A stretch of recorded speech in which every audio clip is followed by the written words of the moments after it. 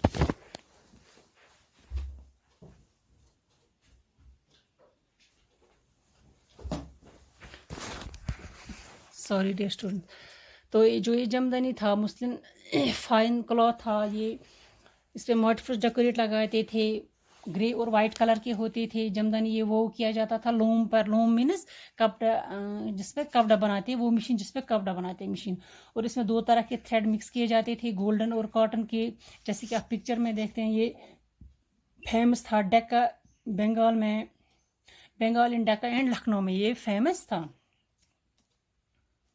اور جو چینٹس تھا، دوسرا جو تھا چینٹس جو کپڑا تھا، اس کو پروڈیوس کیا جاتا مچھلی پٹنم میں، آندھرا پردیش میں، بعد میں اس کو ایکسپورٹ کیا جاتا تھا، ایران اور یورپ میں اس کو ایکسپورٹ کیا جاتا تھا چینٹس کو۔ تو there were other cloths in the order book that were noted by their place of origin: Qasim بازار، پٹنہ، کلکتہ، اڑیسہ۔ آرڈر بک میں اس کے علاوہ اور بھی کلاتھس جن کا اوریجن قاسم بازار سے تھا، پٹنہ سے، کلکتہ سے، اڑیسہ تھے، یہ ورڈز یوز ہوتے تھے انڈین ٹیکسٹائل کے لیے۔ اس سے یہ پتہ چلتا تھا کہ کتنا فیمس تھا انڈین ٹیکسٹائل۔ تو اب ہم دیکھیں گے جو یہ پکچر ہے یہ ایک اوڑھنی ہے، اس کو ٹائی اینڈ ڈائی سے پروسیس کیا گیا ہے، یہ سلک پیسز ہے، 2 پیسز ہے، اس کو ٹوگیدر کیا گیا ہے۔ یہ ڈیزائن راجستھان اور گجرات میں یوز ہوتا تھا اور پروڈیوس بھی کیا جاتا تھا۔ یہ بینڈنا ڈیزائن ہے، یہ آپ دیکھیں گے یہ بینڈنا ڈیزائن ہے۔ تو یہاں پہ آپ دیکھیں گے یہ چینٹس کا ڈیزائن ہے، یہ مچھلی پٹنم میں پروڈیوس کیا جاتا تھا، اور آندھرا پردیش میں بعد میں ایکسپورٹ کیا، مچھلی پٹنم اور آندھرا پردیش میں بعد میں ایکسپورٹ کیا جاتا تھا ایران اور یورپ میں یہ چینٹس کا یہ ڈیزائن ہے۔ تو انڈین ٹیکسٹائلز، اب ہم پڑھیں گے Indian textiles in European market. Indian textiles کی کیا مینس پوزیشن تھی یورپین مارکیٹ میں؟ By the early 18th century worried by the popularity of Indian textiles۔ جب 18th سینچری تک انڈین ٹیکسٹائلز تھی پاپولر، مینس جب 18th سینچری تک Indian textiles کی پاپولرٹی بڑھ گئی تو برٹش میں، تو یہاں کے جو یورپین انڈسٹریز تھے وہ وری ہو گئے کہ انڈین ٹیکسٹائل پاپولر ہوتا جا رہا ہے۔ جو انگلینڈ میں وول and silk markets in England began protesting against the import of Indian cotton textiles۔ جو انگلینڈ میں جو وول اور سلک بنایا کرتے تھے انہوں نے پروٹیسٹ سٹارٹ کیا، اب سے انڈین کاٹن کا امپورٹ نہیں ہوگا، تو انہوں نے یہ کیا کہ اب سے انڈین کاٹن کا امپورٹ نہیں ہوگا۔ 70-20 British government enacted a legislation banning the use of printed cotton textile chintz in England۔ تو 70-20 میں برٹش گورنمنٹ نے بین لگایا کہ اب پرنٹڈ کلاتھ جو ہے چینٹس کلاتھ تھا انگلینڈ میں امپورٹ نہیں ہوگا۔ اس ایکٹ پھر انہوں نے ایک ایکٹ پاس کیا، اس ایکٹ کا نام رکھا کیلیکو ایکٹ، کیونکہ اس پورے جو کاٹن تھا، کاٹن انڈسٹری تھی، اس کا نام ہی کیلیکو رکھا گیا تھا، اس لیے اس کا نام کیلیکو ایکٹ رکھا گیا۔ تو پھر اس ٹائم پر جو انڈسٹری تھی انہوں نے اپنا بزنس سٹارٹ کیا تھا انگلینڈ میں، یہ انڈین مارکیٹ سے کمپیٹ نہیں کر پائے، جو انگلینڈ تھے برٹش سے کمپیٹ نہیں کر پائے، پھر انہوں نے کہا کہ اب یورپین انڈسٹری کمپیٹ نہیں کر پا رہے تھے انڈین ٹیکسٹائل کے ساتھ، پھر ٹیکنالوجیکل انوویشن ہوا انگلینڈ میں, انہوں نے مشینز بنائی. In 1764 the spinning jenny was invented by John Kay. 1764 میں spinning jenny invented by John Kay نے کی تھی. انہوں نے پھر steam engine invented by Richard Arkwright, انہوں نے یہ کی invent. Cloth could now be woven in immense qualities, پھر انہوں نے بہت زیادہ کوالٹی میں کلاتھ مشین سے بنایا, پروڈیوس کیا, اینڈ چیپلی, اور سستا بھی تھا کیونکہ مشین سے بنایا جاتا تھا. Indian textiles continue to dominate world trade till the end of the 18th century. جو انڈین ٹیکسٹائلز تھی, جو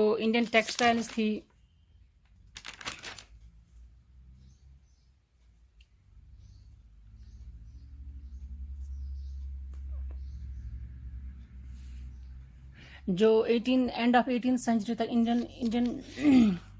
انڈین ٹیکسٹائل جو تھے انہوں نے ورلڈ ٹریڈ میں ڈومینیٹ کیا سبھی کو, اور جو ادر کمپنیز تھے انہوں نے بہت پروفٹ کمایا, جیسے ڈومینیٹ کیا بہت, جیسے ڈچ, فرانس اور انگلش, انہوں نے بہت پیسہ کمایا اس سے, اس کاٹن انڈسٹری سے. تو